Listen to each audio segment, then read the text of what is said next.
কাজ্জাবের বাড়ি চলে গেলেন। মুসাইলামাতুল কাজ্জাব 90,000 সৈন্য নিয়ে উলঙ্গ তরোয়াল নিয়ে তাকে পাহারা দিতে লেগেছে। হযরত আবু বকর সিদ্দিক মুসাইলামাতুল কাজ্জাবকে যে বলতে লাগলো, এ মুসাইলামাতুল কাজ্জাব, তুমি কেন কোরআনের বিরোধী করেছো? কোরআন যেখানে জানিয়ে দিয়েছে মা কানা মুহাম্মাদুন আবা আহাদিম মির রিজালিকুম ওয়ালাকিন রাসূলুল্লাহ ওয়া খাতামান নবিয়্যিন, নবী হলো শেষ নবী। তাহলে সেই জায়গায় কেন তুমি নিজেকে খতমে নবুয়তের উপরে আঘাত দিয়ে নিজেকে কেন নবী দাবি করেছো? আল্লাহ নবী যেখানে জানিয়ে দিয়েছে আনা খাতিমুন নবী, আমি শেষ নবী, কেন তুমি নিজেকে নবী দাবি করেছো? এই মুসাইলামাতুল কাজ্জাব, তুমি এই কথা থেকে নিজেকে ফিরিয়ে নাও। তুমি বলো আমি ভুল করেছি, এই কথাকে উইথড্র করে নাও। মুসাইলামাতুল কাজ্জাব আবু বকর সিদ্দিকের কোনো কথায় কান দিচ্ছে না। সে ভাবতে লেগেছে আবু বকরের সাথে 10,000 রয়েছে, আমার সাথে 90,000 রয়েছে, এই সুযোগে 10,000 কে ফিনিশ করে দেওয়া যাক। শুনছেন? যেমন আজকেও কেউ কেউ ভাবছে ক্ষমতা আমাদের হাতে, কি মিলিটারি আমাদের, সব আমাদের, এই সুযোগে মেরে দেওয়া যায়। কিন্তু ঘোর কেটে যাবে, যতবার করেছে ঘোর কেটে গেছে। হাতে পাগলামি করুনি, যা করে খাচ্ছ ঝেড়ে ঝুড়ে চিটিংবাজি করে খেকে যাও। কি ভুল বলছি নাকি? হ্যাঁ, আর না একদম ঘোর কেটে যাবে। চামচিকে পাহাড়ে গিয়ে ধাক্কা মেরেছে, বলুন তেমনি ওর নাকের ডিজাইন ভালো না, কিরম হবে বলুন তো? এই দশা।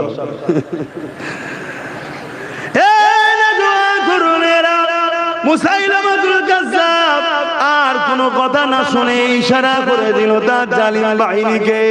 হঠাৎ করে সাহাবা হুজুরদের উপরে হামলা করে দিল। যুবক ফতোয়া শুনে লাও এখান থেকে, মশলা জেনে লাও এখান থেকে।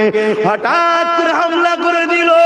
এই হামলা করে দেওয়ার পরে আচমকা হামলা দে আমার নবী প্রত করবে 100 বছর ইবাদত, কোরআন নাজিল হয়েছে, কোরআন নাজিল হয়ে ওই রাতের মাকামে তো হয়েছে। আর এই মাদ্রাসাতে সেই কোরআন পড়ানো হয়, তাহলে এই মাদ্রাসার সম্মান মর্যাদা আছে না নাই? আর যারা এই মাদ্রাসাকে মহব্বত করবে, কোরআনিয়া শিক্ষাকে পিয়ার করবে, তাদেরও আল্লাহ পাকের কাছে সম্মান মর্যাদা আছে না নাই? এখানে আর একটা কথা জানিয়ে দিই, যদি লাইলাতুল কদরে কোরআন নাজিল হওয়ার জন্য এক রাত্রি ইবাদত 100 বছর বা 1000 মাসে ইবাদতে নেকি যদি হতে পারে, তাহলে যে রাত্রির পর সবে সাদেকে আমার রাসূলুল্লাহ এসেছিলেন, ওই রাতটা আল্লাহ পাকের কাছে কতটা বড় নিয়ামত। কারণ নবী হলেন কোরআনের সাহেব। নবী যদি না আসতো কোরআন আমরা পেতাম না, নবী যদি না আসতো দ্বীন আমরা পেতাম না, নবী যদি না আসতো শরীয়ত আমরা পেতাম না। নবীকে যদি আল্লাহ না বানাতে আদম থেকে শুরু করে কাউকে বানাতেন না। সেই নবী পাক যে রাত গিয়ে শুভে সাদেকের সময় এসেছে, ওই রাতের গুরুত্ব কতটা, এই জন্য উলামারা বলেছে হাজার কদরের থেকেও বড় রাত হলো ঈদে মিলাদুন নবীর রাত। এ যুবকেরা, তরুণেরা, বাপেরা, প্রেম এখানে হয়, ফতোয়া এখানে হয়, ফতোয়া এখানে থাকে, প্রেম এখানে থাকে, ফতোয়া এখানে থাকে। এ দলিল ছাড়া কথা বোঝে না, এ চোখে ছাড়া, এমন করে দিমাগ ছাড়া, দেখা ছাড়া, ধরা ছাড়া, শুকা ছাড়া, শোনা ছাড়া এ চলে না, এ কিছু বোঝে না। এ দলিল লাগে, এর দলিল লাগে। এই জন্য শরীয়তের দলিলের প্রয়োজন। এই জন্য এখানে আল্লাহ শরীয়ত রেখেছে, এখানে আল্লাহ ইলম রেখেছে, এখানে আল্লাহ জ্ঞান রেখেছে। কিন্তু ঈমান কি আল্লাহ এখানে রাখেনি, কারণ ঈমান কিছুই বোঝে না, ঈমান প্রেম আর আদবের না। তাই আল্লাহ ঈমানকে এখানে রেখেছে। আরো জোরে বলুন সুবহান।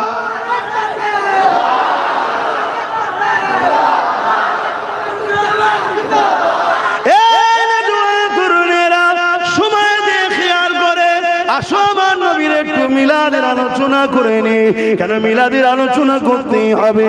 আল্লাহ পাক কোরআনের মধ্যে জানিয়ে দিলে কুল বিফাদিলিল্লাহি ওয়া বিরহমাতিহি ফাবিযালিকা ফালিয়াফরাহু বড় কাফলাম কুল মা মানা ফরমাইয়ে নবীকে আল্লাহ বললেন আপনি বলুন বিফাদিলিল্লাহি ওয়া বিরহমাতি আল্লাহর ফজল পে রহমত পে ফাবিযালিকা ফালিয়াফরাহু দুনিয়ার মানুষ জানো খুব আনন্দ খুশি বানায়। আল্লাহ পাক নিজে জানিয়েছে আমার ফজল পে আমার রহমত পে খুশি বানা। নবীর থেকে বড় ফজল আর কিছু না, নবীর থেকে বড় রহমত আর কি হতে পারে? এই যুবকেরা সূরা আম্বিয়ার মধ্যে আল্লাহ জানিয়ে দিলে ওমা আরসালনাকা ইল্লা রাহমাতাল লিল আলামিন। আল্লাহ বললেন রহমত পে খুশি বানা। আর নবী পাঠিয়ে আল্লাহ বলছে মুহাম্মদ রাসূলকে আমি তামাম আলমের জন্য দয়া করে পাঠিয়েছি। এ যুবকেরা আমার নবী পাক আল্লাহর বড় ফজল আল্লাহ কোরআনের মধ্যে জানিয়ে দিলে এ দুনিয়ার মানুষেরা লাকাদ মান্নাল্লাহু আলাল মুমিনিনা ইয বাসা ফীহিম রাসূলা। সমস্ত নবী আল্লাহর পক্ষ থেকে নিয়ামত, কিন্তু কোন নবী পাঠিয়ে আল্লাহ বলেন আমি ihsan করেছি দয়া করেছি, কিন্তু আমার রাসূলুল্লাহকে পাঠিয়ে আল্লাহ কোরআনে জানালে হে মুমিন মুমিনারা আমি আল্লাহ তোমাদের উপরে মুহাম্মদ রাসূলকে পাঠিয়ে বড় ihsan দয়া করলাম। এই জন্য তামাম পৃথিবীর আহলে সুন্নাত ওয়াল জামাত সুন্নি মানুষেরা নবীর মিলাদুন নবীকে ঈদে মিলাদুন নবীর মাহফিল হিসাবে বানায়। কারণ নবী মুমিনদের জন্য নিয়ামত, এই নবী পেয়ে আমরা ধন্য হয়েছি, এই আমরা নবীর মিলাদের মাহফিল বানাই। আর একটু আগিয়ে চলে আল্লাহ পাক কোরআনের মধ্যে জানালে ওয়াম্মা বিনিমাতি রাব্বিকা ফাহাদ্দিস। এ দুনিয়ার মানুষেরা আমার নিয়ামত পেয়ে তাহাদিস করো, প্রচার করো, প্রচার করো। আমার আল্লাহ পাক নবী পাক আমার আল্লাহ পাকের সবথেকে বড় নিয়ামত। আল্লাহ নিয়ামত পেয়ে তাহাদিস করতে বলছে, চর্চা করতে বলছে, আলোচনা করতে বলছে। যে আল্লাহর সবথেকে বড় নিয়ামত হলো নবী। এই সারা বছর নবীর আলোচনা হবে, হওয়াটাই দরকার, কিন্তু এই মাসে নবী আল্লাহর নিয়ামতটা এসেছে, আশার আলোচনাটা এই মাসে বেশি বেশি হয়।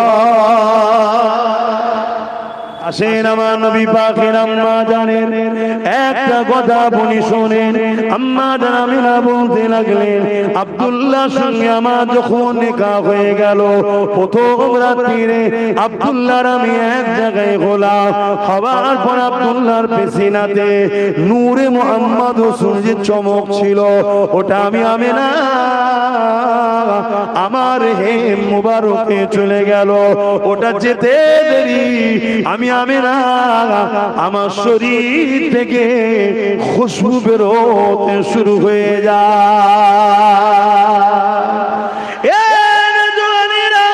আমাদের আমিনা বলেন এ খুশবু আস্তে আস্তে ছড়াতে ছড়াতে পুরো মক্কার গলিতে গলিতে এই খুশবু ছড়াতে শুরু করে দেয়। এই খুশবু এত ছড়াতে লেগেছে, চারিদিকে আলোচনা হতে লেগেছে। আমি নাই খুশবু পাই কোথায়, আমি নাই খুশবু মাকে কোথা থেকে? কেন এই খুশবু মক্কার কোন বাজারে পাওয়া যায় জানা যায়, এবং অনেকে বিদেশে ব্যবসা করতে যায়, তারাও বলতে লেগেছে অন্য জায়গায় পাওয়া যায় বলে আমাদের জানা যায়। এ যুবকেরা এই খবরটা রাসূলুল্লাহ দাদা জানের কানে চলে গেল। রাসূলুল্লাহ দাদা জান রাসূলুল্লাহ দাদি জানকে জিজ্ঞাসা করতে লাগলো, চারিদিকে আমিনা খেলি চর্চা চলছে, আমিনা খুশবু কোথা থেকে পায়, আমিনা খুশবু কোথা থেকে মাকে? রাসূলের পাকে দাদি জান বলতে লেগেছে আমি আপনাকে বলবো বলবো মনে করি আমিনা যখন গোসলখানা থেকে বাইর হয়, আর আমি যখন তারপরে গোসলখানায় ঢুকি যেন মনে হয় আতরের গোডাউনে ঢুকে গেছি।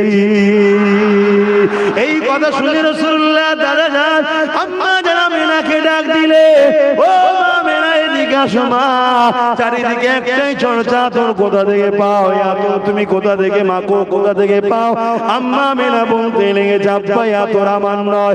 থুতুটা জমিনে নিক্ষেপ করলেন, থুতু থেকে খুশবু বাইর হতে শুরু হয়ে গেল। আম্মা যেন আমেনা বলতে লাগলেন আব্বা এ খুশবু আমেনা কোনো খুশবুই তো মাখে না, এ খুশবু হলো যিনি আমার পবিত্র মুবারকে আছে, এই খুশবু তিনার খুশবু। আরো জোরে বলুন সুবহান।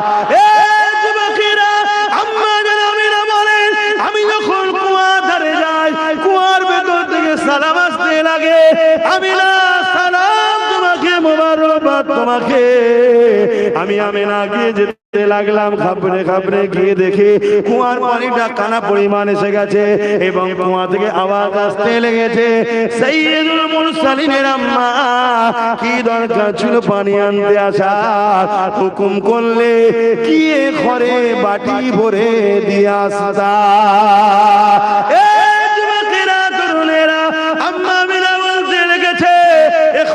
চতুর্দিকে ছড়িয়ে গেল, এলাকার মহিলারা আগে থেকে গিয়ে দাঁড়িয়ে থাকে, বা আমি গেলে অনেকে দূর থেকে দেখতে পেলে আমাকে রুখে দেয়, ও মা মেনা চলে যাবেন না, আপনি চলে গেলে পানি নেমে যাবে, পানি তুলতে রশি দিয়ে বড় কষ্ট হবে। তে আমার বাচ্চা দুনিয়ায় আসার আগে থেকেও মানুষকে ফায়দা উপকার দিতে লেগেছে। বলো নবীর এই ছোটবেলার কথাগুলো শুনলে তোমাদের খুশি হয় না দুঃখ হয়? একেই বলা হয় ঈদ, মিলাদ, নবীর মাহফিল। কথা বুঝে আসছে? নবীর এই আলোচনাগুলোর মধ্যে আল্লাহর কুদরতি আছে না নাই? এগুলো ঘটছে কার কুদরতে? সবই তো আল্লাহর। কোন জিনিসটা আল্লাহর নয়? নবী চাঁদ টুকরো করছে, করেছে না করেন? জোরে বলেন। আমার নবী চাঁদ টুকরো করেছে, এটা সত্য না মিথ্যা? কিন্তু মূলত ক্ষমতা কার? আল্লাহ। কিন্তু আমার তোমার দ্বারাই তো হচ্ছে না। যারা আজকে নবীকে মিটাতে চাইছো, আজকে নতুন আবু জেহেল উতবা সাইবা, আজকের আব্দুল্লাহ ইবনে উবাই, দাড়ি টুপি পাগড়ির আড়ালে আব্দুল্লাহ ইবনে উবাই ছিল না, জানো? বলো সবাই মিলে এক জায়গায় হয়ে চাঁদ টুকরো তো দূরের কথা, একটা আলোকে বলুন একটু সরে যা, আর নবীর ইশারায় সূর্য উঠছে। জোরে বলুন সুবহানাল্লাহ। সেই নবীর বিরোধী করো না, নবীর সঙ্গে গোস্তাকি করো না। আল্লাহর কায়ের আসবে, আল্লাহর আযাব আসবে, ভূমিকম্প আসবে, জলজলা আসবে, তুফান আসবে, বৃষ্টি আসবে, খরা আসবে, মানুষ অনাহারে শেষ হয়ে যাবে, খোদার মার থেকে রেহাই পাবে না। তাই প্রত্যেকটা গুস্তাখে রাসূলকে বলবো, দাড়ি চেঁচে হোক আর দাড়ি রেখে হোক, টুপি খোলা হোক আর টুপি পরা হোক, মুহাম্মদ রাসূলের দুশমনি যারা করবে আল্লাহ তাদেরকে জাহান্নামের কুকুর তো বানাবে। আমরাও দুনিয়ায় তাদের বিরুদ্ধে জান মাল দিয়ে লড়াই চালিয়ে যাব, ঠিক না বেঠে? আবার এই কথা বললে অনেক আমাদেরই মোল্লারা বলে, আব্বাস সিদ্দিকীর বক্তব্য দেখেছেন কেমন যেন একটু উগ্র, কেমন একটা যেন রাগী, কেন তাদের কলজের পানি শুকিয়ে যায় নাকি? হ্যাঁ, খব্বিস তো শয়তান। শয়তানরা ভেতরে ভেতরে আমার নবীর উম্মতকে সব প্যারালাইসিস রোগী করে দিয়েছিল। ভুল বলছি? এই যে যুবক ছেলেগুলো সব এসেছে, এরা সব জলসায় আসা ছেলে, ঠিক করে বলো, এরা জলসে আসা ছেলে। যদি আসি ফুচকার দোকানে আড্ডা টাড্ডা দিয়ে হাই হ্যালো করে পালাতো। ভুল বলছি? আল্লাহকে সাক্ষী রেখে বলো, আজকে এইসব যুবকরা মাহফিল করছে, হাজার হাজার মাহফিল করছে, ইয়ং ছেলেরা হাজার হাজার জায়গায় মাহফিল করছে, ইয়ং ছেলেরা, তারা আজকে মাদ্রাসা চালাচ্ছে।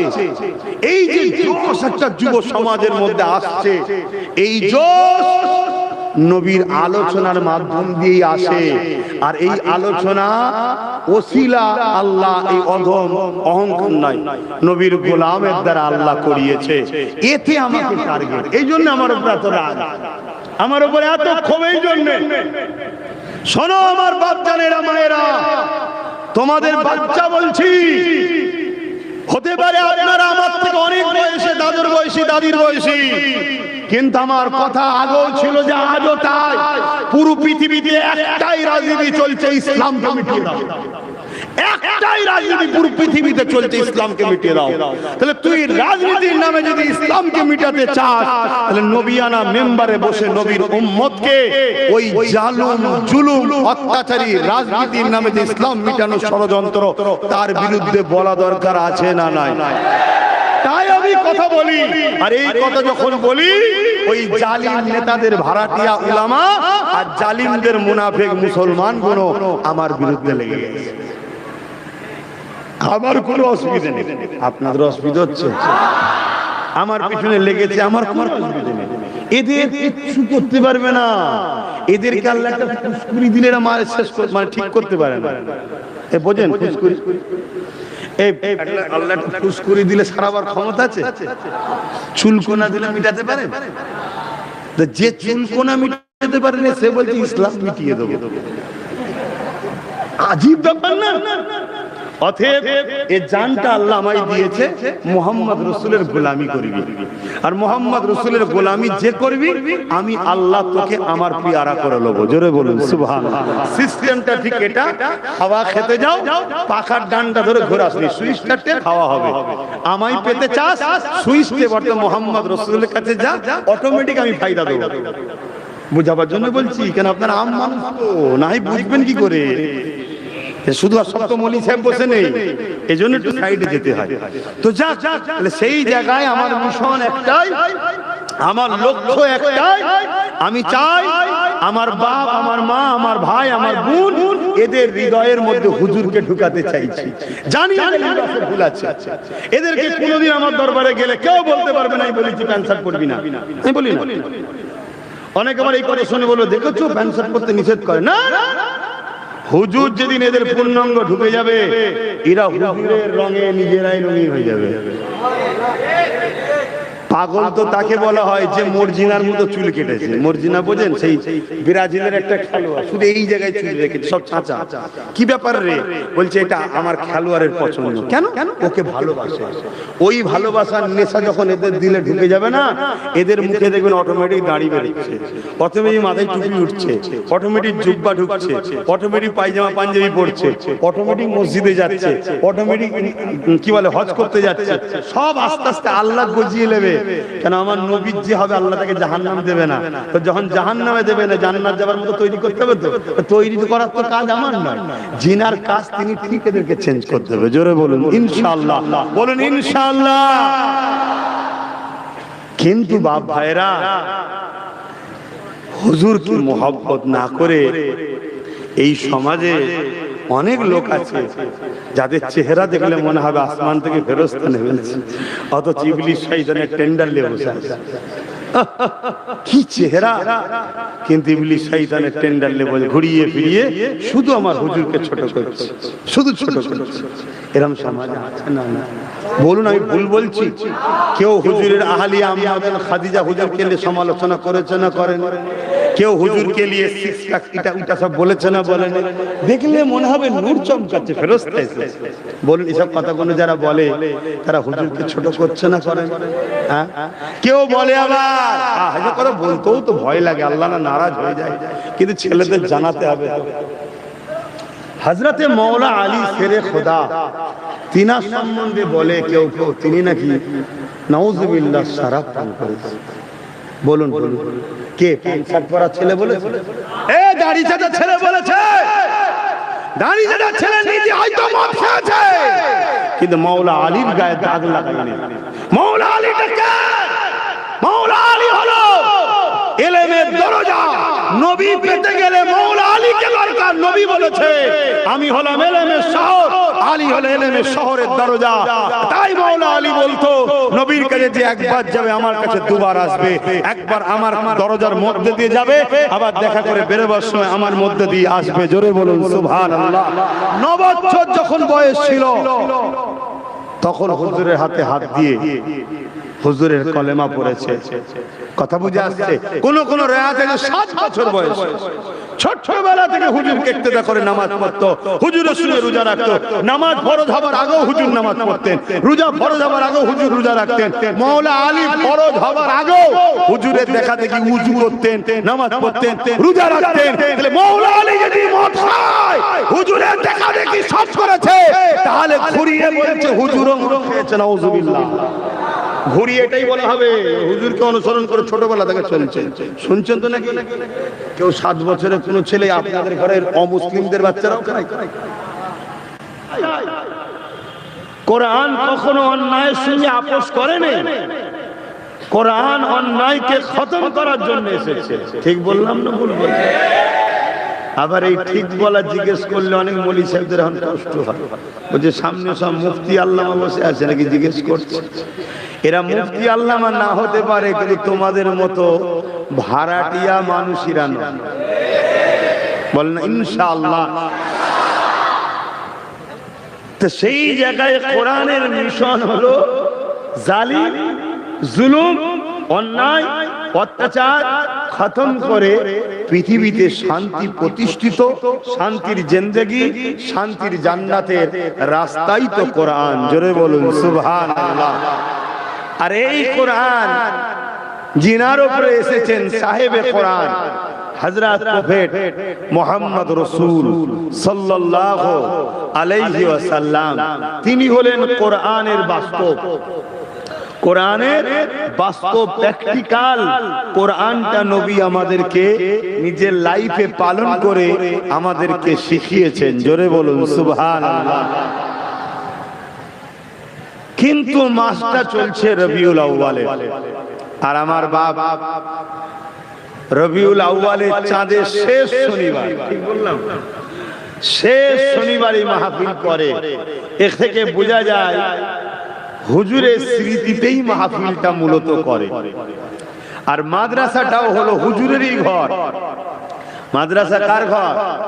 দয়াল নবী, নূর নবী, আহমদ মুস্তাফা, মুহাম্মদ মুস্তাফা সাল্লাল্লাহু, সকলে বলুন সাল্লাল্লাহু আলাইহি ওয়াসাল্লামের ঘর হলো মাদ্রাসা। আর মসজিদ আল্লাহর ঘর। আল্লাহর ঘর মানে আল্লাহ ওখানে থাকে না, আর এখানে নবী থাকে না। ওখানে আল্লাহকে সেজদা দেওয়া হয়, মসজিদ শব্দের মানে সেজদা দেওয়ার স্থান। আর এখানে নবী দিন শিখানো হয়, অর্থাৎ নবী চিনানো হয় মাদ্রাসায়। জোরে বলুন সুবহানাল্লাহ। আর যে নবী চেনে সে সিদ্দিক আকবর হয়, আর যে নবী চেনে না সে আবু জেহেল হয়। যে নবী চেনে সে গরিবের নামাজ হয়, যে নবী চেনে না সে হতভাগা আকবর হয়।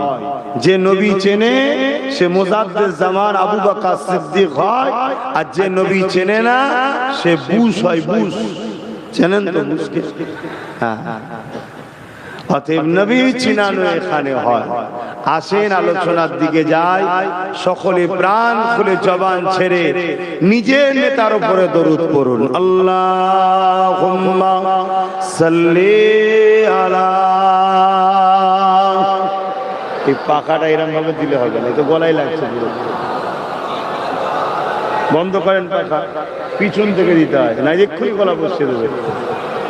কেন কথা বলছি, গরম হচ্ছে আর ঠান্ডা হাওয়া মারছে। পাখা সবসময় পিছন থেকে পিঠে দিতে হয়। আউযু বিল্লাহি মিনাশ শাইতানির রাজীম। বিসমিল্লাহির রহমানির রহিম।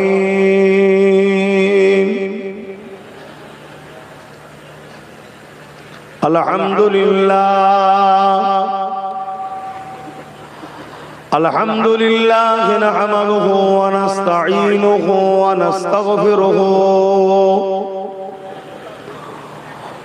ওয়া নু'মিনু বিহি ওয়া নাতাওয়াক্কালু আলাইহি ওয়া নাউযু বিল্লাহি মিন শুরুরি আনফুসিনা ومن سيئات أعمالنا من يهدي الله فلا مضل له ومن يضلله فلا هادي له ونشهد أن لا إله إلا الله وحده لا شريك له ونشهد أن سيدنا وحبيبنا ومولانا محمدا عبده ورسوله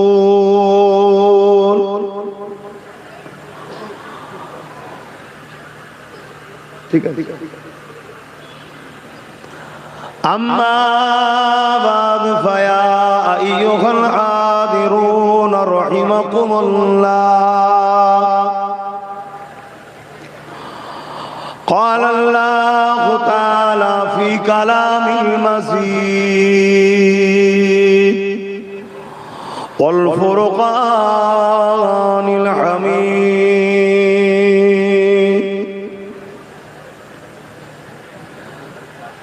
إن الله وملائكته يصلون على النبي يا أيها الذين آمنوا صلوا عليه وسلموا تسليما اللهم صل على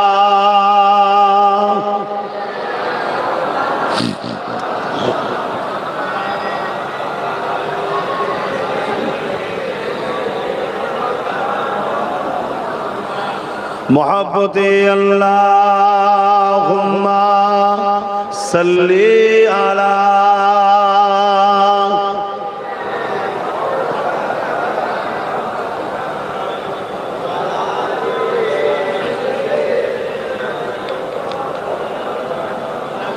যেসব ভাইয়েরা আমার দাঁড়িয়ে আছেন আপনারা আজ দাঁড়িয়ে আছেন নাচারে জায়গা নাই আজ আল্লাহ আপনাদেরকে যেন বসনেওয়ালাদের থেকেও নেকি বেশি দেয় বলুন আল্লাহুম্মা আমিন নাচারে দাঁড়িয়ে আছেন কিন্তু দরুদে কুঞ্জুসি করবেন না পৃথিবীতে একটাই জিনিস আছে দরুদ ও সালাম যেটা পড়তে দেরি শুধু মুখ দিয়ে বাহির হওয়ার সাথে সাথেই আল্লাহ কবুল করেন জোরে বলুন সুবহানাল্লাহ বাকি নামাজ পড়তে হয় পড়ি রোজা রাখতে হয় রাখি হজ করেছেন আল্লাহ করেছি সব দান করাতে হয় করি সব কিন্তু কবুল হয় বলে জানা নেই কিন্তু দরুদ আমার আল্লাহ বলছেন তোমাদের জবান দিয়ে বেরোতে শুধু সঙ্গে সঙ্গে আমি কবুল করি কেন এটা আমার হাবিবের জন্য জোরে বলুন সুবহানাল্লাহ আল্লাহ তার মাহবুবকে কত ভালোবাসে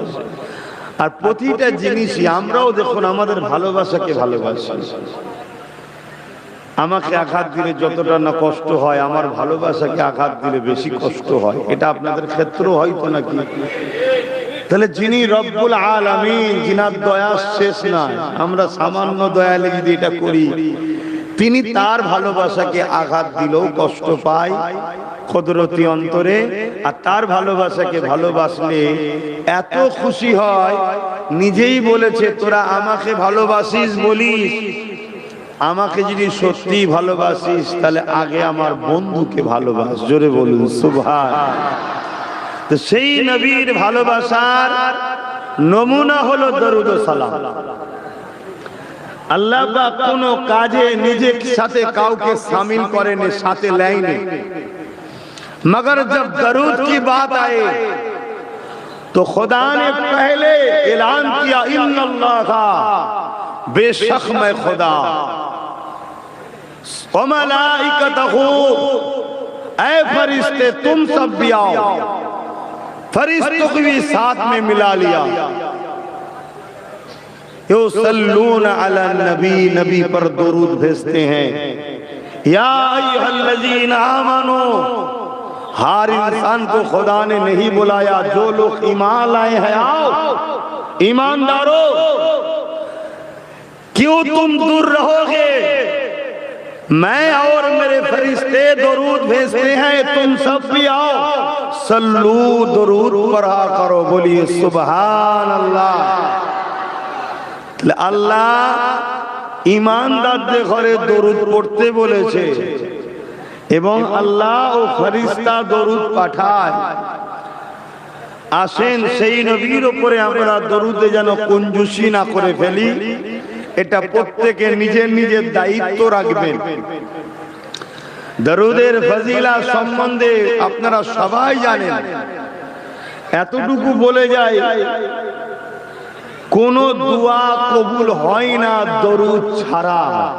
জমিন আসমানের বিচখানে ঝুলতে থাকে। জোরে বলুন সুবহানাল্লাহ। তাই গোস্তাগে রাসূলরা আমাদেরকে দরুদ ছাড়াচ্ছে যাতে আমাদের দোয়া কবুল না হয়। আর কবুল হয়ে গেলে বদরের মতো কমাচি তো কি হয়েছে, জিতে যাব। এজন্য প্ল্যান মাফিক আমাদের দোয়াকে রদ করার জন্য দরুদ ছাড়ানো হচ্ছে। এটাও শুনে রাখেন, আল্লাহ নবীর কাছে এক সাহাবী এসে বললেন, হুজুর আমি যদি আল্লাহর কাছে কিছু চাই, ওই চাওয়ার 4 ভাগে 3 ভাগ চাইবো, 1 ভাগ দরুদ পড়ব, তাহলে কি দোয়া কবুল হবে? আল্লাহ নবী বললেন, হয়ে যাবে, তবে তুমি যদি দরুদ আরো বেশি পড়ো আরো তোমার জন্যই ফায়দা।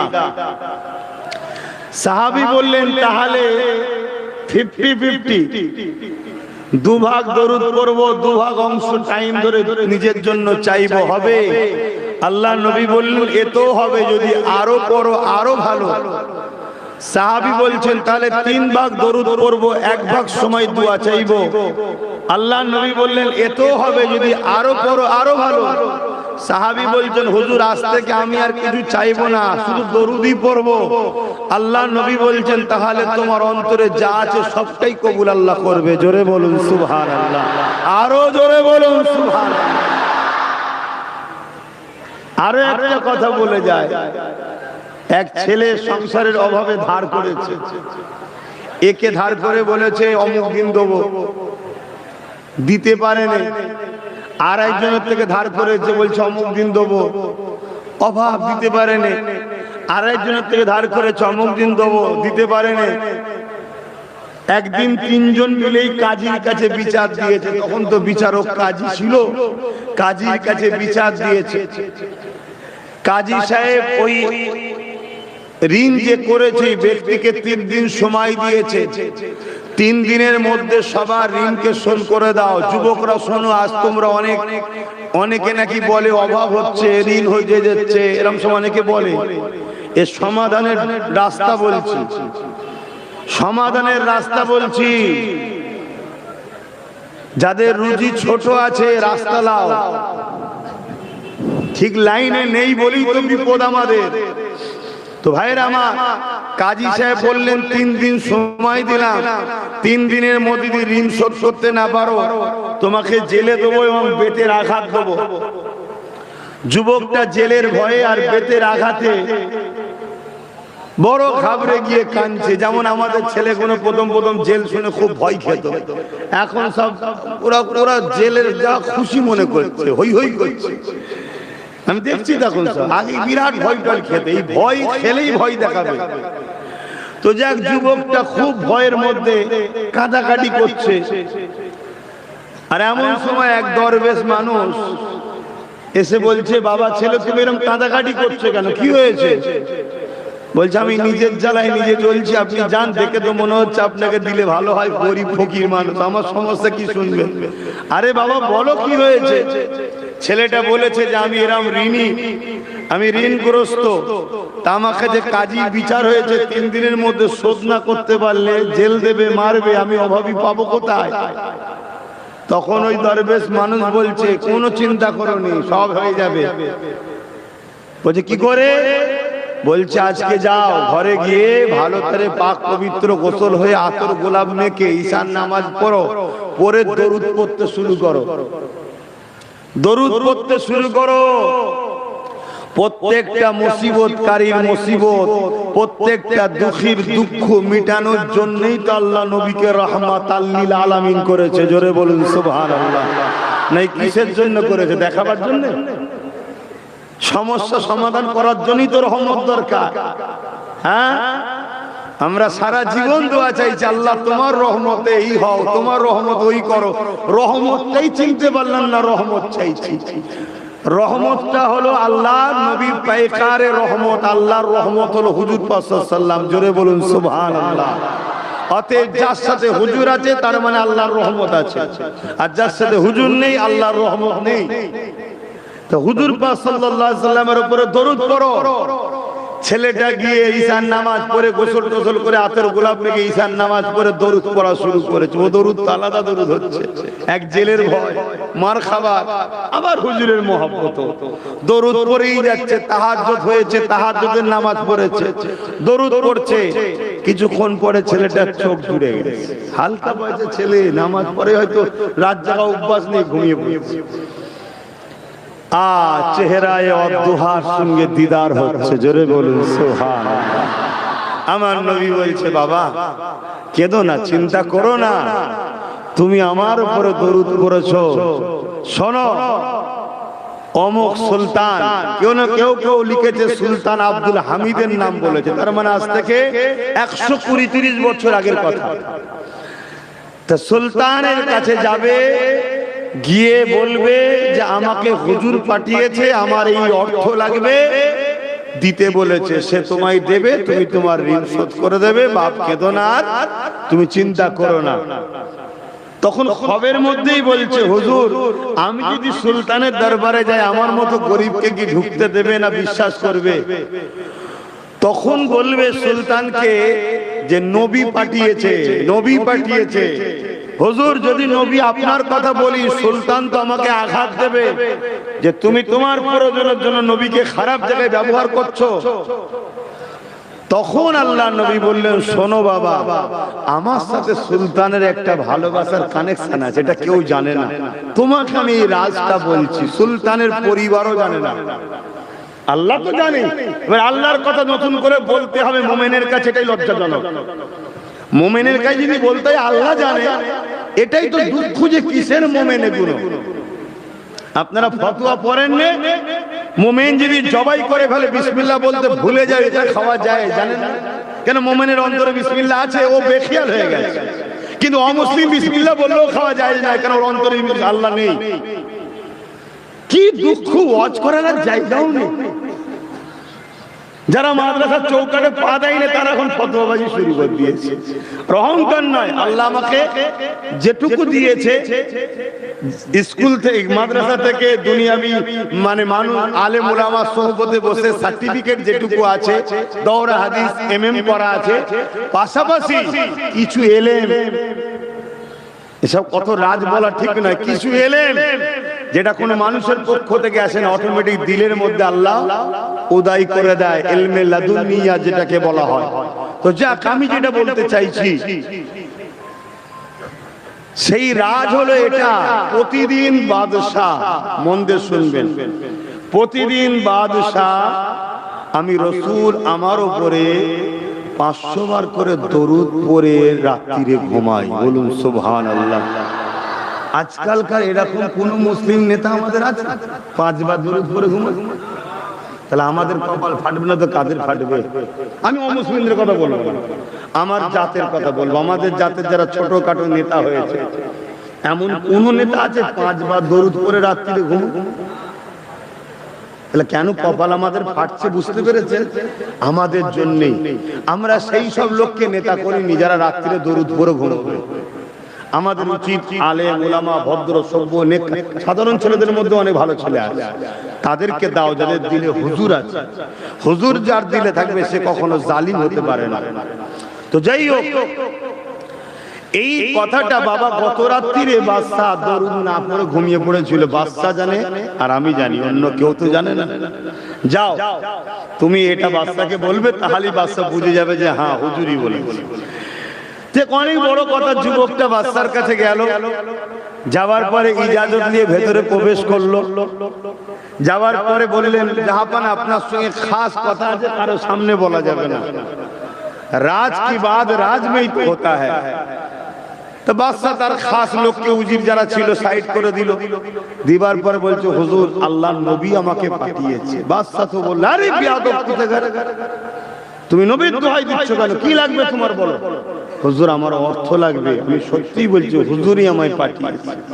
বাদশাদের তো একটু মিজাজ হবে ভাই, মিজাজ না হলেও হয় না, মিজাজ না হলেও হয় না, রাজত্ব উল্টে যাবে। এই যে আমরা মাঝে মাঝে মিজাজ দেখে অনেক লোক বলে হুজুরেরা তো মিজাজ হবে কেন, হুজুররা তো মাটির মানুষ হবে না। যদি মিজাজ না থাকে বিয়াদব মুরিদ ঘাড়ে উঠে নাচবে, একটু মিজাজ থাকা দরকার।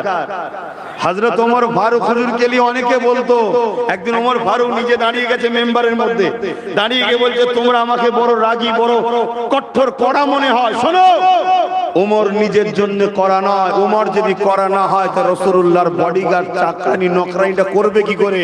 ওমরের টার্গেট আমার নবীর সঙ্গে কেউ বিয়াদবি না করতে পারে। তো হুজুরের জন্য আমি করা, তা হুজুরের আমিও যখন কোনো কড়া কথা বলি ওটা দিনের জন্যই বলি, নিজের জন্য নিজের বাপ মার জন্য বলি না, দিনের জন্যই বলি, দিনের স্বার্থেই বলি। তো যা বাদশা জিজ্ঞেস করছে বলো কি হয়েছে, তখন বলছে জাহাপানা আপনি প্রতিদিন যে দরুদ পড়েন 500 বার করে, গত রাত্রে পড়তে পারেননি। তখন বাদশা চেয়ার ছেড়ে উঠে দাঁড়িয়ে গেছে, চোখ ভরা পানি, কাঁদছে। আর তেজারি খুলে দিয়েছে, আর তেজারি রাজকোষের নয়, নিজের আজকালকার নেতার মতো নয় যে পাবলিকের ট্যাক্সে নিজের ধর্মস্থান তৈরি করব, এসব করছে না, করেন এরকম নয়। এইসব তো 2 নম্বর। অরিজিনালের কথা বলছি, যাদের অন্তরে আল্লাহর ভয় থাকে। নিজের পার্সোনাল যেটা তিজারি সেটা খুলে দিয়েছে, কারণ জনগণের তিজারিতে বাদশার হাত নেতারও হাত দিবার অধিকার না, এটা জনগণের সম্পদ, তোমাকে দায়িত্ব দেওয়া হয়েছে, মেনটেন করো। যদি ওখান থেকে আমানত খেয়ানত করো তুমি জনগণের সম্পদকে নষ্ট করার জন্য পাপী হবে। তো সেই জায়গায় বাদশা তাকে দিচ্ছে একটা করে তহবিল দিচ্ছে, আর জিজ্ঞেস করছে হুজুর কি বলেছিল, বলেছিল তখন এই গরিবটা বলছে যে হুজুর বলেছিল যে আমার গোলাম বাদশাকে যে বলো, এইভাবে একটার পর একটা দিয়েই যাচ্ছে। তখন সে বলতে লেগেছে যাক আজ তোমার দ্বারা প্রমাণ হলো দরুদ তো আমি পড়ি, হুজুর আমায় খেয়াল রেখেছে। জোরে বলুন সুবহানাল্লাহ। এই রাজত্ব যদি তুমি চাও বলো আমি দিয়ে দিতে এক্ষুনি রাজি। হুজুর যে আমায় মনে রেখেছে এই রাজত্বর কাছে, এই হুজুর আমায় মনে রেখেছে এই ভালোবাসার কাছে, এই রাজত্বটা কিচ্ছু দাম আমার কাছে নেই। জোরে বলুন সুবহানাল্লাহ। এটা হলো আশিকদের কাজ। তা যাই হোক, আমি যেটা বলতে চাইছি, ওর প্রয়োজন যতটুকু ছিল ততটুকু নিয়ে সেও চলে এসেছে। ছেলেটাও ভালো ছেলে ছিল। পরের দিন কাজী সাহেবের বাড়ি গিয়ে হাজির হয়েছে, দ্বিতীয় দিনেই হাজির। কাজী বলছে এখন তো সময় আছে, না আমি দিয়ে দেবো আপনাকে অর্থ, কাল বিচার ডাকেন। কাজী বিচার ডেকেছে, ডিকের পরে ওই 3 জন এসে হাজির হয়েছে। কাজী সাহেব আছে, এও আছে, বিচার হবে। তখন কাজী সাহেব ওই 3টে ছেলেকে বলছে বাবা তোরা যদি একে মাফ না করিস বল, আমি কাজী সাহেব তোদেরকে টাকা দিয়ে দেবো। জোরে বলুন সুবহানাল্লাহ। 3টে ছেলে এক এক করে বলছে যে কাজী সাহেব আমাদের পয়সা লাগবে না, যেটা পেতাম দিতে হবে না, যদি আমাদের এই ভাইয়ের কোনো অর্থ লাগে বলুন, আমরা আরো অর্থ দিতে রাজি আছি। জোরে বলুন সুবহানাল্লাহ। কাজী সাহেব জিজ্ঞেস করছে এটা তো সেদিন বলতে পারতিস। তখন 3 জনই বলছে সেদিন তো এটা ঘটেনি, যেটা পরে ঘটেছে। কি ঘটেছে? আল্লাহ নবী খবরের মধ্যে এসেছিল, 3 জনেরই খবর এসে বলেছে বাবারে তোদেরই তো একটা ভাই, আমি রাসূলুল্লাহ মারি তো মাননেওয়ালা একটা উম্মাহ, সে নাই গরিব, পয়সাটা দিতে পারেনি। আল্লাহ তো তোমাদেরকে অনেক ধন দৌলত দিয়েছে, তুমি কি তোমার গরিব ভাইটাকে আমি রাসূলুল্লাহর উম্মত হিসাবে মাফ কি করে দেওয়া গেল না?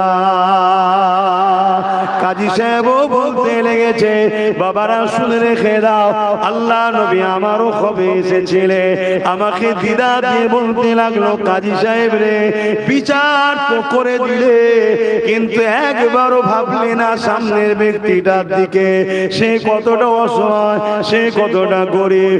আল্লাহ তো আপনাকে অনেক অর্থ দিয়েছে, আপনি কেন গরিবটাকে দেখে তাকে অর্থটা দিয়ে দিতে পারলেন না? এই যুবকের ওসিলায় আমারও নবীর দিদার হয়ে গেছে। আরো জোরে বলুন সুবহানাল্লাহ। আল্লাহ অতএব দরুদের, আল্লাহু আকবার, দরুদের গুরুত্ব এত। মুহাদ্দিসিন মুফাসসিরিনরা পৃথিবীতে যত দোয়া আছে সব দোয়াকে এক জায়গায় করে বলেছে, সবথেকে উত্তম দোয়া হলো দরুদ। সেই দরুদ কোনোভাবে কুঞ্জুসি না হয়, সর্বসময় পড়া দরকার। কিন্তু আমার যুবক ভাইয়েরা পড়ছো না। ঘুরতে ফিরতে পড়ো, কাজ কামের মধ্যে যে পড়ো, বাইক চালাচ্ছে পড়ো, কাজ করছো পড়ো, তোমার অন্তরে অন্তরে ঠোঁট লাল মিনমিন করে লড়বে, কি করছে কেউ শুনতে পাবে না, তুমি জানবে, আল্লাহ জানবে, হুজুর জানবে। দরুদ পড়ো। দরুদকারীর বাপের নাম ধরে হুজুরকে বলা হয় যে অমুকের সন্তান অমুক আপনার উপর দরুদ পড়েছে। একদিন পড়ো, এক সপ্তাহ পড়ো, এক মাস পড়ো, এক বছর পড়ো, 10 বছর পড়ো, একদিন তো হতে পারে আকায়ে দো আলম পর্দা উঠিয়ে বলবে, আমার গোলাম তুই এতদিন ধরে আমায় স্মরণ করেছিস, আজ আমায় দেখেলে। জোরে বলুন সুবহানাল্লাহ। আর একবার যে নবীকে দেখবে, এ যুব সমাজ, 7টা জাহান্নাম তার জন্য হারাম। জোরে বলুন সুবহানাল্লাহ। এগুলো ভাবো ভাই আমার। আসেন লম্বা চওড়া ভূমিকা দিয়ে যাচ্ছি না, আজ উদ্দেশ্য করে মাহফিলটা করেছে, আল্লাহ নবীর মিলাদের মাহফিল করেছে, অর্থাৎ নবী পাকের আগমনের আলোচনার মাহফিল করেছে। বড় দুঃখ লাগে এই আলোচনা মাহফিল নিয়ে আজ আমাদের মধ্যে মতনৈক্য করেছে। এই মতনৈক্য মিটিয়ে দেওয়া দরকার, ঐক্য একতা হওয়া দরকার। পৃথিবীতে কোনো ব্যক্তি জীবনী বলতে গেলে, জীবনী লিখতে গেলে তিনার শিশুবেলাটা কখনো বাদ দেওয়া যায় না। আমার নবী পাকের সিরাতের মাহফিল দরকার আছে, কিন্তু সিরাত জিনার মিলাদটাই তো তিনার, মিলাদ জিনার সিরাত তো তিনার। অর্থাৎ নবী পাকের শিশুবেলার আলোচনার মাহফিলকে মিলাদুন নবীর আলোচনার মাহফিল বলা হয়। আমার নবী পাক এই মাসে 12 তারিখ সোমবার সময় সাদেকের সময় তামাম পৃথিবীর অন্যায় অত্যাচার জুলুমকে মিটাতে এসেছিলেন, ধ্বংস পৃথিবীকে বাঁচাতে এসেছিলেন, মানুষ্য জাতিকে ইনসাফ ইনসানিয়াত নয় সত্যের রাস্তা দেখাতে এসেছিলেন। এক কথা স্রষ্টাকে চিনিয়ে ইনসাফ ইনসানিয়াতের সমাজ গড়ে সাম্য প্রতিষ্ঠিত করে দুনিয়াকেও জান্নাত আর পরকালের জান্নাতের রাস্তা দেখাতে এসেছে। আল্লাহ আল্লাহ। এই নবী আশাতে আমরা খুশি না বেজার গো? আমরা আখেরি নবীর উম্মত হয়ে কি ধন্য নয়? আমরা কি খুশি নয়? এই খুশিটাকে বলা হয় ঈদ। খুশিটাকে কি বলা হয়? ঈদ। আমার কিছু ভাইয়েরা, আমি কারো বিরুদ্ধে সমালোচনা করছি না, যাতে করে সমাধান হয় তার জন্য আলোচনা করছি। আমার কিছু ভাইয়েরা তারা এই ঈদে মিলাদুন নবীর আপত্তি করে। আবার কিছু ভাই আছে ঈদে মিলাদুন নবীকে সামনে রেখে ডিজে বক্স বাজিয়ে বড্ড বাড়াবাড়িও করে। বাড়াবাড়িও ইসলামের নিষেধ, কমানো ইসলামের নিষেধ। ইসলাম যে ধারার উপরে নবী, সাহাবা, ইমাম, মুস্তাহিদরা রেখেছেন সেই ধারার উপরে আমাদেরকে চলতে হবে। তাহলে প্রথমে জানা যাক ঈদে মিলাদুন নবী মানে কি। ঈদ মানে এমন একটা ঘটনা, এমন একটা ওয়াকিয়া যেটা ঘটে একবার, আসে বারবার, আর যখনই আসে আমাদের মধ্যে আনন্দ হয়, এমন ওয়াকিয়াকে বলা হয় ঈদ। এমন ওয়াকিয়াকে কি বলা হয়? ঈদ। আর মিলাদ বাংলাতে বলা হয় জন্ম। মিলাদের বাংলা কি? জন্ম। যেমন আমাদের জন্ম সার্টিফিকেট, বার্থ সার্টিফিকেট, ঠিক তেমন আরবের বাচ্চাদের সার্টিফিকেটের উপরে মিলাদ লেখা থাকে, তার মানে জন্ম সার্টিফিকেট। কিন্তু আমার নবীর ক্ষেত্রে আমরা জন্ম বাংলা এই ওয়ার্ডটা ব্যবহার করব না। কেন করব না? সব বাংলা আমার নবীর শানে খাটানো যায় না। কেন? আমরা জন্ম বলতে তার অস্তিত্ব মনে করি। একটা বাচ্চা জন্ম হয়েছে কালকে, আমরা মনে করি এই বাচ্চার অস্তিত্ব শুরু হলো। কিন্তু আমার নবী পাক সাল্লাল্লাহু আলাইহি সাল্লামের তো 12 রবিউল আউয়াল থেকে তিনি নবী নন, সেই দিনই তো তিনি শুরুটা নয়, তিনি তো তারও হাজার হাজার হাজার হাজার হাজার হাজার হাজার, কত হাজার বলবো, আগো মুহাম্মদ রাসূল নবী রাসূল ছিলেন। জোরে বলুন সুবহানাল্লাহ। আমরা যে কোরআন শরীফটা পেয়েছি এটা তো লাউহে মাহফুজ থেকে এসেছে। লাউহে মাহফুজে অরিজিনাল কপি আছে, ওখান থেকে ধারাবাহিকভাবে ওই আয়াতগুলো আমার নবীর উপরে রোজার মাসে ধারাবাহিকভাবে নাজিল হয়েছে। কথা বুঝে আসছে? তা আমার আল্লাহ বা আমার এই কোরআনের মধ্যে একটা সূরা আছে, সূরা ইয়াসিন। আমার আল্লাহ তার হাবিবকে ডাকছে, ইয়াসিনটা আমার নবীর নাম। ইয়াসিন ওয়াল কুরআনিল হাকীম ইন্নাকা লামিনাল মুরসালিন। অর্থাৎ হে আমার ইয়াসিন, অর্থাৎ যিনি প্রেজেন্ট আছে অলরেডি তাকে ডাকছে, হে আমার ইয়াসিন, বিজ্ঞানময় কোরআনের কসম, ইন্নাকা লামিনাল মুরসালিন, অবশ্যই আপনাকে আমি প্রেরিত করেছি নবী রাসূল করে। জোরে বলুন সুবহানাল্লাহ। তো সেই জায়গায় এটা কিন্তু কোরআন পেয়েছি রাসূল আসার পরে, কিন্তু এই কোরআন লাউহে মাহফুজে সবকিছু সৃষ্টির আগে, জমিন, পাহাড়, পর্বত, আদম, কি বলে ফেরেশতা, সবকিছু সৃষ্টির আগে ওই কোরআন সেখানে আল্লাহ লিপিবদ্ধ করে রেখেছে কলমের দ্বারা। কথা বুঝে আসছে? তখনও কিন্তু আমার নবী ছিলেন। এ বিষয়ে আর একটা কথা বলি, আমাদের সমাজে অনেকে ধারণা আল্লাহ নবী নাকি 40 বয়সে নবুয়ত পেয়েছে। এটা চরম একটা অসত্য, এটা ঈমান ক্ষতিকারক একটা কথা। আমার নবী পাক 40 বছর বয়সে নবুয়ত পাইনি। আল্লাহ নবী 40 বছর বয়সে নবুয়তের এলান করেছে, নবুয়তের কাজ শুরু করেছে। আমার নবী তো তখন নবী ছিল। হযরত জিবরাইল আলাইহিস সালামকে আল্লাহ নবী একদিন জিজ্ঞাসা করলে, এ জিবরাইল আপনার বয়স কত? এটা হাদিস শরীফ বলছে, যুবক মন দিয়ে শোনে, আব্বা মায়েরা মন দিয়ে শোনে। আখিরি জামানা মানুষ আর টাকা পয়সা চুরি করছে না, মানুষ এখন ঈমান চুরি করতে নেমে পড়েছে। এ নওজওয়ানেরা, আল্লাহ নবী জিজ্ঞাসা করলেন, ও হযরত জিবরাইল আপনার বয়স কত?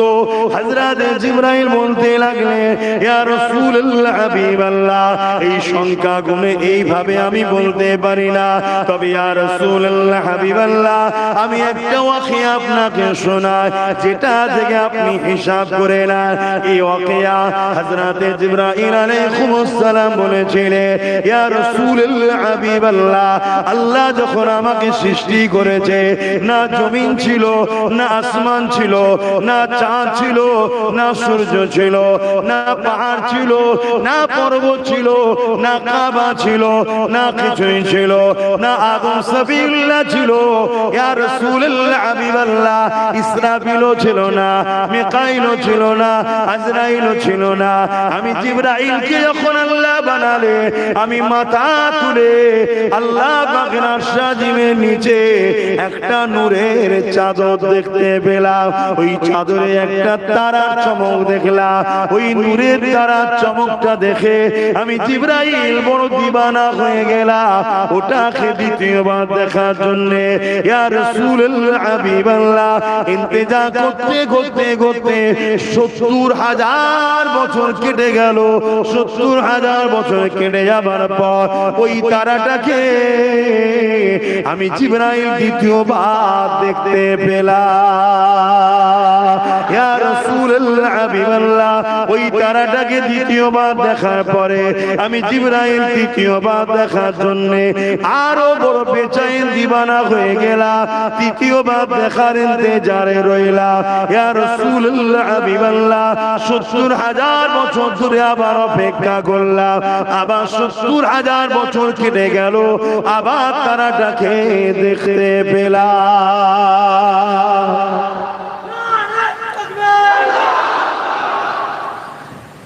এভাবে আমি যত দেখি তারাটাকে, তার নূরের সৌন্দর্য, জ্যোতির সৌন্দর্য আমাকে এত আকর্ষণ করেছে, আমি প্রত্যেকবারে আবার দেখার অপেক্ষা করি।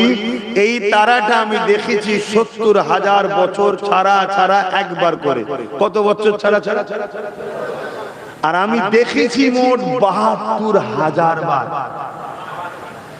কম্পিউটার ফেল হয়ে যাবে, শূন্য আর আসবে না। আল্লাহ নবীকে যেই শোনাচ্ছে, আল্লাহ নবী বললেন, জিবরাইল ওই জ্যোতি, ওই তারাটা কে জানো? কি জানো? না। আল্লাহ নবী বললেন, ওটা আমি মুহাম্মাদুর রাসূল। জোরে বলুন সুবহানাল্লাহ, আরো জোরে বলো আল্লাহু আকবার। ইয়া রাসূলুল্লাহ, ইয়া রাসূলুল্লাহ, আমার নবী সবার আগে সৃষ্টি, এসেছে সবার পরে।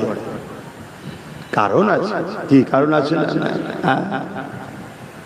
এখন যদি কেউ এসে বলে, ইমাম সাহেব কালকে ঈদের নামাজ হবে, চাঁদ উঠেছে, ঘোষণা করে দেন, ইমাম সাহেব প্রথমেই জিজ্ঞেস করবে, ভাই আপনি দেখেছেন না শুনেছেন? বলবে শুনেছি। ইমাম সাহেব দেখছে যে লোকটা বলছে 100% সত্য কথা, মিথ্যা বলছে না, তারপরেও কিন্তু শোনা দেখা এক। আবার দুজনে আসলো, চাঁদ উঠেছে ঘোষণা করেন, ইমাম এখনো জিজ্ঞেস করবেন দেখেছেন না শুনেছেন? না শুনেছি। তারপরও দেখা তো নয়। 100 জন এসেছে একসাথে, ধরুন ইমাম সাহেব ঘোষণা করুন, শরিয়াত বলছে জায়েজ। আর যে কজন এসেছে ইমামও জানে 100% সত্য বলছে, মিথ্যা বলার লোক নয়। তারপরও দেখা তো নয়। ঠিক এমন সময় একজন এসে বলল, ইমাম চাঁদ উঠেছে ঘোষণা করে, আপনি কি শুনেছেন না দেখেছেন? সে বলল, আরে আমি নিজের চোখে দেখেছি। আবার 10 জন আসলো, ইমাম সাহেব চাঁদ উঠেছে, আপনারাও দেখেছেন? না না, আমরা শুনেছি। ইমাম কি বলবে? শোনাওয়ালার যখন সিলসিলা চলছিল তখন আসলে ভাই তোমাদের কথা ঠিক ছিল। দেখাওয়ালা হতে পারে একজন, দেখাওয়ালার পরে 1 কোটিও শুননেওয়ালার আর গুরুত্ব বলবেন তো? आदम सल्लम बोलने ला इलाहा इल्लल्लाह, अल्लाह के सिवा दूसरा कोई माबूद ही नहीं। बेशक आदम सफीउल्लाह सच बोल रहे हैं। हजरत अमन को मूसा कलीमुल्लाह बोलने ला इलाहा इल्लल्लाह, अल्लाह के सिवा कोई माबूद ही नहीं। बेशक सच बोल रहे, सत्य কথাই বলছে। ঈসা রুহুল্লাহ बोलो ला इलाहा इल्लल्लाह, अल्लाह के सिवा दूसरा कोई माबूद ही नहीं। 100% সত্য কথা। ও আদম সফিউল্লাহ আল্লাহকে দেখেছে না শুনেছি? ও মুসা কলিমুল্লাহ আল্লাহকে দেখেছে না শুনেছি? ও ঈসা রূহুল্লাহ আল্লাহকে দেখেছে না শুনেছি? 1 লক্ষ যুগের উপরে নবী রাসূল পয়গম্বর যিনারা এসেছে, আল্লাহ আছে 100% সত্য কথা, কিন্তু দেখেছেন না শুনেছি। ঠিক এমন সময় 570 খ্রিস্টাব্দে বাড়ির রবিউল আউয়ালে সোমবার সাদেকের সময় এই মাসে আল্লাহ নবী নূহ নবী নবী আল্লাহ পাঠালে। তিনি এসে বলতে লাগলেন লা ইলাহা ইল্লাল্লাহ। আপনি শুনেছেন না দেখেছেন? আমার নবী পাক বললেন, আমার আল্লাহ জানিয়ে দিলেন সুবহানাল্লাযী আসরা বিআবদিহি লাইলাম মিনাল মসজিদিল হারাম ইলাল মসজিদিল আকসা। আল্লাহ পাক আয়াত নাযিল করে দিলেন যে অবশ্যই আমি সেই পবিত্র সত্তা যার কোনো দুর্বল নেই, কমজোর নেই, তিনি তিনার হাবিবকে মসজিদে আকসা থেকে নিয়ে মসজিদে হারাম থেকে নিয়ে মসজিদে আকসা, ওখান থেকে নিয়ে সাতটা আসমান পার করিয়ে সিদরাতুল মুনতাহা পার করিয়ে কাবা কৌসাইন পার করিয়ে আবনা পার করিয়ে লামাখানে নিয়ে গিয়ে এক পদে আমি আমার হাবিবকে দিদার দিয়ে দিয়েছি। আমার রাসূলুল্লাহ জানিয়ে দিলে এ দুনিয়ার মানুষেরা আমি রাসূলুল্লাহ আল্লাহকে দেখেছি। এতদিন শুননেওয়ালারা এসেছে, সবাই সত্য কথা বলেছে, কিন্তু দেখনেওয়ালা মুহাম্মদ রাসূলুল্লাহ এসেছে। এখন যদি আরো 1 লক্ষ নবী পাঠায় শুননেওয়ালা, তাহলে শুননেওয়ালাদের গুরুত্ব থাকবে না। দেখনেওয়ালার পরে এই আল্লাহ বলে দিলে, এ আদম রে, এ শীষ রে, এ ইব্রাহিম রে, এ ইসমাইল রে, এ ইসহাক রে, এ মুসা রে, এ আমার নবী আলাইহিস সালাম গণেরা, শুননেওয়ালাদের সময় চলে যাও, চলে যাও, চলে যাও, চলে যাও। শত শেষে দেখনেওয়ালা যাবে। দেখনেওয়ালার পরে যদি যাও, তোমাদের সমাজে বুকে শুননেওয়ালার পরে দেখনেওয়ালার গুরুত্বহীন হয়ে যাবে।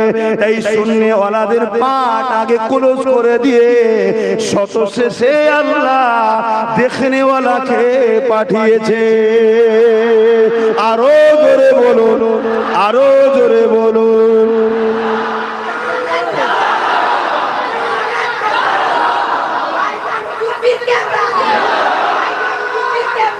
আল্লাহু আকবার।